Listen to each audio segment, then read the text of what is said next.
కొందరు ఎమ్మెల్యేల సభ్యత్వాలు రద్దు చేసే అవకాశం లేకపోలేదు సీఎం రేవంత్ రెడ్డి.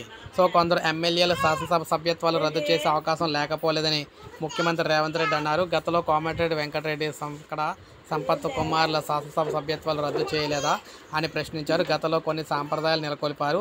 నన్ను ఏ రోజు అసెంబ్లీలో కూర్చొనివ్వలేదు. నా దగ్గరకు 10 మంది బారాస ఎమ్మెల్యేలు వచ్చి కలిసి వెళ్లారు అని రేవంత్ రెడ్డి తెలిపారు.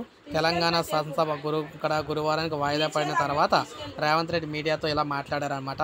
సబితా ఇంద్రారెడ్డి మోసం అనే పదానికి బట్టి విక్రమార్క స్పష్టంగా సభలో చెప్పారు.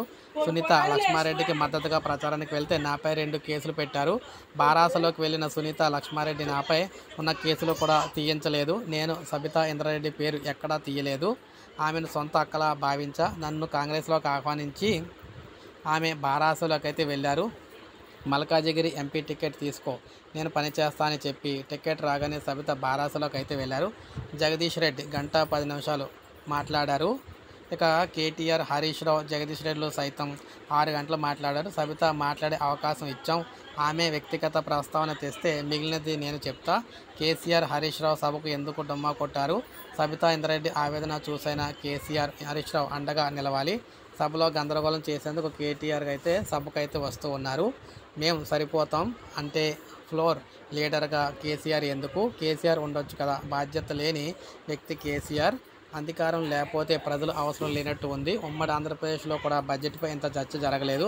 ప్రజాస్వామ్యబద్ధంగా సభ నడుస్తుంది. ఒక్కరోజు 17 గంటల పాటు సభ జరిగింది. కేంద్ర బడ్జెట్కు అనుబంధంగా రాష్ట్ర బడ్జెట్ పెట్టాం. ఈరోజు మొత్తం బడ్జెట్కు ఆమోదం కూడా తెలిపామని చెప్పేసి రేవంత్ రెడ్డి అయితే ప్రజలను ఉద్దేశించి అయితే తెలియజేయడం అయితే జరిగిందనమాట. సో ఈ విధంగా మనకి ఇప్పుడు ప్రజెంట్ ఉన్న దాంట్లో ఎవరైతే బీఆర్ఎస్ నుంచి కాంగ్రెస్లో వచ్చారో వాళ్ళ మీద కొంతవరకు కూడా అనర్హత వేటు పడే అవకాశం అయితే ఉందని ఈయనే చెప్పడం అయితే జరిగిందనమాట. సో ఇది మనకు అప్డేట్. ఒక లైక్ చేయండి, సబ్స్క్రైబ్ చేసుకోవద్దు, మన ఛానల్ సబ్స్క్రైబ్ చేసుకోండి.